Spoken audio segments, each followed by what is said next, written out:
Of India આજે અમદાવાદના એ વિસ્તારમાં આવી પહોંચ્યું છે જ્યાં વર્ષોથી એક વિવાદ ચાલી રહ્યો છે કે જ્યાં એક પૌરાણિક હિન્દુ મંદિર ઉપર મુસ્લિમોએ ફ્લેટ બાંધી દીધા છે.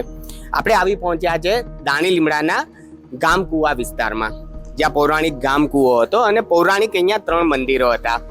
આજે અહીંયા તમને હું બતાવીશ કે હવે 3માંથી 1 મંદિર બચ્યું છે. 2 મંદિરોને કોઈ કાળે તોડી પાડવામાં આવ્યા હતા અને આ જે 1 મંદિર બચ્યું છે એના ઉપર પણ તોતિંગ ઇમારત બાંધી દેવામાં આવી છે, જેમાં ટોટલી વસ્તી મુસ્લિમ રહી રહી છે. જેટલા પણ ફ્લેટ છે બધામાં મુસ્લિમો રહી રહ્યા છે. આવો હું તમને બતાવું કે પૌરાણિક મંદિર કયું છે.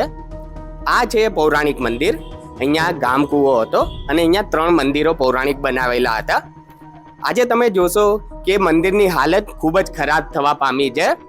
મંદિરની ઉપર આ બહુ જ તોતિંગ ઇમારત બનાવવામાં આવી છે, જેના ઉપર મુસ્લિમોના ફ્લેટ આવેલા છે. એ ફ્લેટની અંદર સ્વાભાવિક છે કે સંડાસ બાથરૂમ બધું હોય, એટલે કે એક હિન્દુ પૌરાણિક મંદિરની ઉપર અઢળક સંડાસ બાથરૂમો મુસ્લિમો રહી રહ્યા છે. રોજ નોનવેજ ખવાતું હોય છે અને મારી સામે જ આપ જોશો કે આ મંદિરની એક્ઝેક્ટ સામે જ અહીંયા નોનવેજની દુકાન પણ આપને દેખાશે. લગભગ 20 મીટર પણ દૂર નથી નોનવેજની દુકાન આપને દેખાઈ રહી છે. એટલે બહુ જ ગંદી હાલતમાં આ મંદિર રહેલું છે. ઘણા વર્ષોથી અહીંયાના સ્થાનિકો આ જે આખું મંદિર છે એને ન્યાય અપાવવાનો અવાજ ઉઠાવતા રહ્યા છે. ઘણી અરજીઓ કરવામાં આવી છે.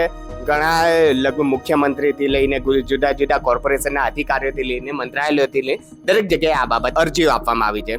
અહીંયા જે મંદિર છે ત્યાં અહીંયા જે બચ્યા કુચ્યા હિન્દુઓ છે જે અહીંયા નજીકમાં તો નથી રહ્યા પણ દૂરથી આવીને અહીંયા સાફ સફાઈ અને પૂજા અર્ચના અને દીવો કરતા હોય છે. તો હાલ મુખ્યમંત્રીએ જે તાજો આદેશ આપ્યો છે અધિકારીઓને કે આ બાબતમાં પૂરતી તપાસ થવી જોઈએ, તો એ બાબતને લઈને સ્થાનિકો સાથે ઓપ ઇન્ડિયાએ વાત કરી અને એમની ભાવના જાણી. લગભગ દરેક લોકો એ બાબતથી ખુશ છે અને આશા કરે છે કે આ મંદિરને જલ્દીથી જલ્દી ન્યાય મળશે.